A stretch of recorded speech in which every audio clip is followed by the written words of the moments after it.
I'm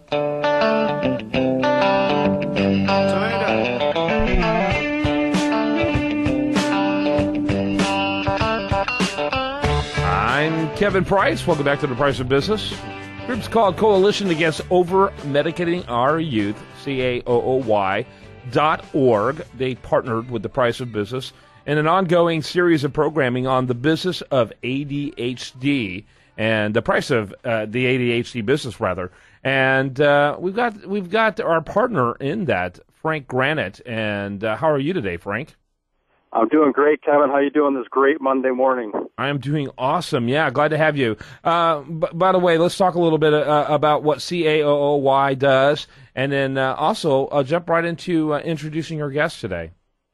Well, CAOOY, Kevin, it stands for Coalition Against Over-Medicating Our Youth, and we promote appropriate and comprehensive assessments before we especially put young children on powerful psychoactive medications. So across the country, educators, parents, and even our healthcare professionals out there are realizing the societal benefit when we do that and go that route. Because, you know, in business, Kevin, we have a dysfunctional assessment process, especially when it comes to kids, and basically assessing their behavioral problems. So, with today, we're very fortunate. We have one of the top pediatricians in the Dallas area. She's from Plano, Texas, and Dr. Shridharan.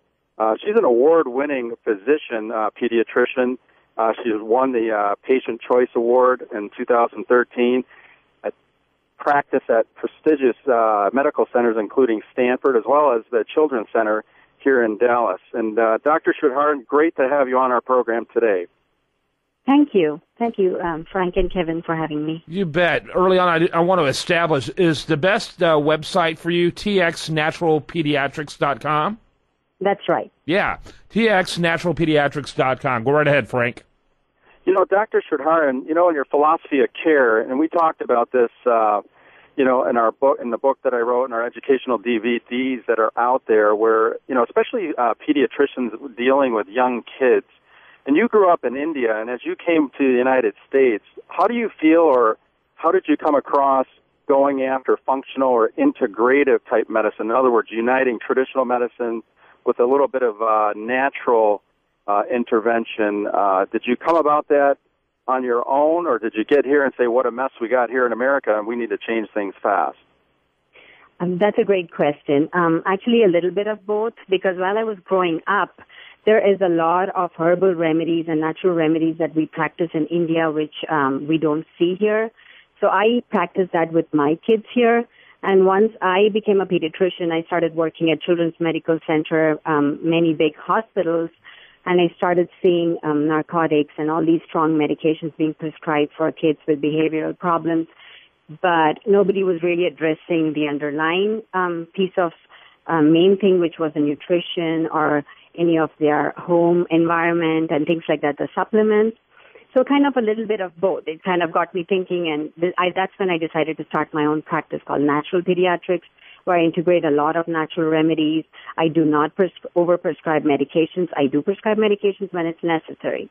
But I try to kind of turn to supplements and a lot of nutritional remedies. So is your approach basically what can you do naturally first before you use anything from a pharmaceutical perspective? You try to go as long as you can and consider as many options that are natural before you go to pharmaceuticals? Absolutely. For kids less than 6 years, I do not use any medications if possible. Of course, if it's something very serious like a bacterial infection, I will prescribe antibiotics, but I do not prescribe any symptomatic medicines. We try to do all the symptomatic stuff with natural remedies, changing the diet, because I think the nutrition is like the main factor. If you change the nutrition and the diet in a child, a lot of allergies, rashes, behavioral problems, everything can get treated. Yeah, very good. Frank?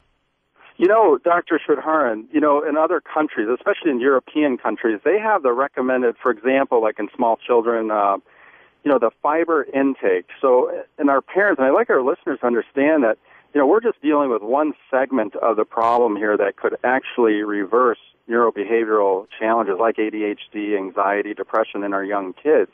When we talk, do you find in your practice, doctor, that, cortisol levels in our teenage population, even in young children, the fiber content is just so low in their diet, and that helps.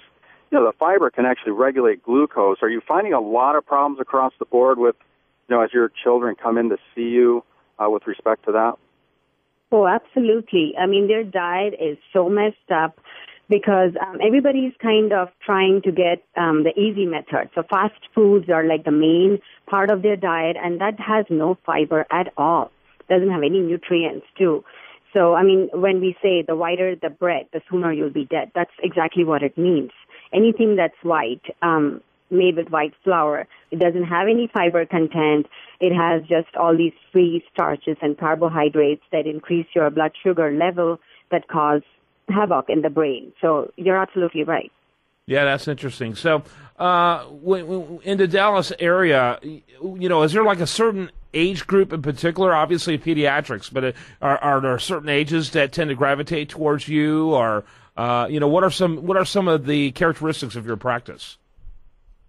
Well, I see newborns right from birth to 18, but I do see a younger population more. I do not see a lot of, after the age of 13 and 14, I don't see them a lot. But until like 13, 14, that's when we have most of the behavioral problems and stuff. I do see a lot of kids that age. Yeah, very good.